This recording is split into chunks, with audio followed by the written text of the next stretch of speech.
안녕하세요. 이현우 작가입니다. 지금 우리나라 부동산 시장은 다소 고통스럽더라도 빨리 정상화되어야 합니다. 위험하다, 고쳐야 한다, 이렇게 경고해봐야 별로 소용이 없습니다. 우리나라 부동산 시장은 지금 우리나라 경제를 순살 아파트처럼 만들고 있어요. 그냥 이대로 놔둔다면은 오히려 더 큰 문제가 생길 것입니다. 이런 부실한 구조의 경제는 빨리 부수게 된다면은 오히려 더 좋은 새로운 집을 지을 수도 있어요. 그리고 부실한 구조가 무너지는 과정에서 남의 돈이 무서운 것을 뼛속 깊게 새기게 된다면은 우리나라 경제가 정말 좋은 구조로 바뀌게 될 것입니다. 그런데 지금 언론들은 무엇을 하고 있죠? 지금 부동산이 올라간다, 이런 소설을 쓰고 있어요. 그래서 오늘은 지금 부동산 시장 정상화 왜 막을 수 없는지 이런 것도 알아보고, 지금 시장 상황이 굉장히 심각해지고 있거든요. 언론에서는 역시 이야기하고 있지 않습니다. 이제 그런 것도 알아보도록 할게요. 우리나라 부동산 시장이 비정상적인 이유는 보시면은 우리나라 자산 구조를 살펴보면 돼요. 지금 이거는 가계, 기업, 정부 모두 다 합친 자료고 2022년 자료입니다. 보시면은 우리나라의 비금융 자산이 1경 9,402조 이 정도 있습니다. 그런데 이제 순금융 자산, 현금으로 빠르게 만들 수 있는 자산들은 977조 그 정도밖에 없어요. 비금융 자산에 비해서 굉장히 적습니다. 지금 비금융 자산도 이 안에 들여다보면은 토지 자산 1경 489조 이 정도 되고, 건설 자산이 6,525조, 아파트 건물 이런 거를 모두 합친 금액인데 이 정도 됩니다. 토지 자산과 건설 자산 이 두 개를 합치면은 1경 7천조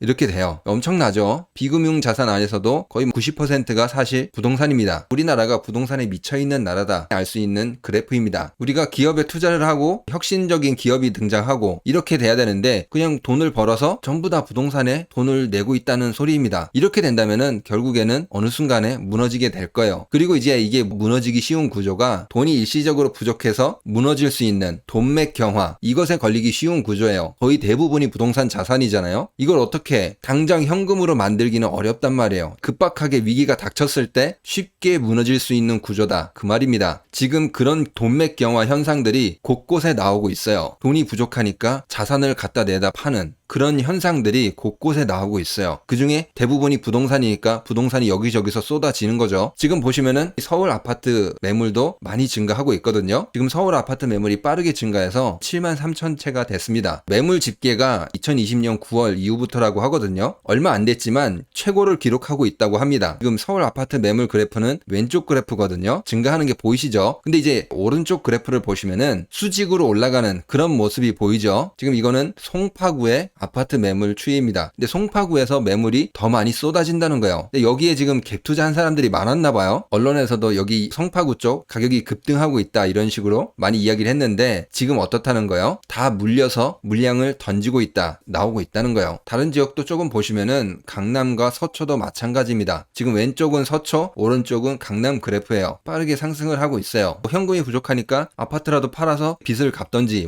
전세를 돌려주던지 그런 사람들이 넘치고 있다는 거예요. 서울뿐만 아니라 경기, 인천도 역시 마찬가지입니다. 매물이 계속 기록을 갱신하고 있습니다. 그러니까 언론에서 이렇게 이야기하는 거는 다 거짓말이라는 거예요. 그리고 이제 8월에 경매 데이터도 나왔는데 보시면은 8월에 4,289건으로 이제 폭발적으로 증가를 하고 있습니다. 그리고 이제 앞으로 더 늘어날 수밖에 없는 게 지금 보시는 그래프는 진짜 경매로 넘어간 거예요. 이제 아직 넘어가지 않고 신청한 것들도 있어요. 지금 보시는 그래프는 이미 경매를 신청한 그런 물량입니다. 빨리 내 돈을 내놔 하고 이미 경매를 신청을 해버린 거죠. 여기 있는 거는 아직 이미 경매로 완전히 넘어가진 않았어요. 또 시간이 걸리거든요. 근데 이게 지금 2023년 8월 지난달에 거의 10,000건을 찍었습니다. 9,856건이 신청을 했다고 해요. 이게 몇 달 지나서 어떻게 된다는 거예요? 경매로 나온다는 거죠. 물론 이제 다 나오진 않을 거예요. 그 중간에 이렇게 매물을 내놨잖아요. 금매로 팔아서 세입자한테 돈을 준다면은 경매에서 제외될 수는 있겠죠. 아니면은 대출을 받아서 돈을 돌려준다든지. 그런데 지금 대출은 쉽지 않잖아요. 아무튼 경매가 굉장히 빠르게 증가하고 있어요. 이게 결국에는 지금 무슨 사태예요? 현금이 부족하다는 거예요. 자산이 아무리 몇십억짜리가 있어도 서울 아파트 20억 30억 이렇게 있어도 전세로 2, 3억 이런 거 못 돌려주면은 그냥 경매로 넘어가 버린다는 겁니다. 일시적으로 이렇게 현금을 마련하지 못하면은 망할 수 있다. 지금 그 상황으로 가고 있다는 거예요. 국민 순자산 규모를 보시면은 그 순금융 자산 이 빨간색 흰색으로 돼 있거든요. 거의 보이지 않아요. 아무튼 지금 현금이 부족하기 때문에 부동산 시장이 버틸 수 없다 그 말입니다. 문제는 지금 어떤 거냐? 기업들도 역시 마찬가지입니다. 기업들 역시 부동산 자산이 많이 있기 때문에 또 대출도 많이 받았고 일시적으로 현금이 부족해지면 어떻게 돼요? 망할 수 있다 그 말입니다. 기업들도 지금 그런 상황에 처해 있거든요. 그래서 지금 현금 확보의 비상이라고 합니다. 상장사 중에 유형 자산, 부동산이겠죠. 이런 걸 처분하고 양도를 결정한 이런 기업들이 작년에 비해서 늘어나고 있는 추세입니다. 이거를 이제 기사가 있는데 조금 자세히 읽어보면은 기업들이 지금 얼마나 급한 상황에 처해 있는지 조금 알 수가 있어요. 노란 부분만 보면은 SK그룹이 매각하기로 결정한 자산은 최소 2,200억, 차량 공유 플랫폼 팔아서 881억 현금 마련했고 소카 지분도 롯데 렌탈에 매각해서 1,300억 정도 마련했다. 그리고 네이버도 부동산 보유 지분을 45.08% 이거를 싱가포르 투자청에 매각했다. 그리고 롯데쇼핑도 경기도 분당 물류센터, 안산공장, 부동산 자산을 매각하려고 하고 있다. 한진그룹도 대한항공이 10년간 본사로 사용했던 빌딩을 2,642억 원에 매각했다. 이런 상황으로 흘러가고 있어요. 그러니까 기업들도 지금 굉장히 어렵다는 거예요. 현금이 말라가고 있다는 겁니다. 수출도 안 되는데 지금 어떻게 돼요? 고금리이기 때문에 빌려온 돈은 갚거나 아니면 이자라도 내야 될 거 아니에요? 그럼 이거를 버티기 위해서 어떻게 해야 된다는 거예요? 부동산 자산 이런 거라도 내다 팔아야 된다는 거예요. 그런데 문제는 이게 팔리기라도 하면 다행이죠. 이게 안 팔리거나 일시적으로 현금이 부족했을 때 문제가 될 수 있어요. 그리고 서로 너도 나도 팔다 보면은 가격이 올라갈까요? 당연히 예전보다는 가격이 많이 내려갈 거예요. 기업들은 약간 울며 겨자 먹기로 팔 수밖에 없다. 그 말입니다. 지금 상황이 심상치 않은데 그런데 이제 여기서 우리가 한 가지 생각해 봐야 될 게 지금 유가가 급등을 하고 있습니다. 두바이유 같은 경우에는 최근 3개월 사이에 굉장히 많이 상승을 했죠. 지금 유가가 올라가게 되면은 당연히 물가가 올라가고 금리가 내려갈 수 없는 그런 구조로 갈 수밖에 없어요. 지금까지 겪었던 고통이 계속 간다. 그 말이에요. 지금 하반기 아마 물가가 더 오를 거예요. 그리고 금리 인상이 더 오를 수도 있고 금리 인하를 뒤로 미루겠다. 연준에서 이러한 이야기들이 분명히 나오게 될 거예요. 이제 물가가 이렇게 빠르게 오르게 된다면은 기업들 입장에서도 생산 단가 올라가고 빌렸던 돈 이자 내기도 힘들고 물론 개인들도 마찬가지입니다. 돈을 많이 빌린 영끌들이 이자 갚기도 힘든데 물가는 오르면은 더더욱 고통스럽고 차라리 지금이라도 던지고 홀가분해지고 싶다. 그런 느낌을 반드시 받을 거예요. 지금 전체적으로 현금이 없는 상황에서 돈맥 경화가 일어나고 있어요. 우리나라 부동산 시장을 중심으로 해서 특히 매물이 쌓이고 경매가 폭발하고 앞으로도 들어올 경매들 이 신청 건수가 엄청나게 많이 있다는 거예요. 기업들은 지금 현금이 없어서 난리다. 이거저거 다 팔고 있다. 그런데 지금 수출에 뭔가 희망을 걸어볼 수 있는 그런 상황도 아니에요. 그러니까 지금 돈맥 경화에 딱 걸리기 쉬운 그런 상황으로 가고 있어요. 이렇게 유가까지 상승한다면은 더더욱 생산 단가 상승하고 소비자 물가 상승하고 또 금리가 계속 고금리면은 이자 감당하기도 힘들고 새로 돈을 빌리더라도 그 금리가 너무 높게 되면은 힘든 그런 상황으로 계속 갈 수밖에 없다는 겁니다. 그러니까 이런 비정상적인 구조는 이제 얼마 갈 수 없다 그 말입니다. 부동산 시장이 빠르게 정상화되는 게 오히려 우리에게 좋다 그 말입니다. 이런 구조를 계속 유지하기 위해서 세금을 투입하게 된다면은 결국에는 모두가 피해보는 그런 구조로 갈 수밖에 없어요. 언론에서 아무리 막는다고 하더라도 이 흐름은 절대 막을 수 없을 것입니다. 이런 커다란 변화에서 좋은 기회도 분명히 오게 될 것입니다. 그것에 관련해서는 다른 영상에서 제가 설명해 드리도록 하겠습니다. 그러면 오늘 영상은 여기서 마치도록 하겠습니다. 구독과 좋아요, 알람 설정, 응원의 댓글은 그리고 후원도 많은 힘이 됩니다. 감사합니다.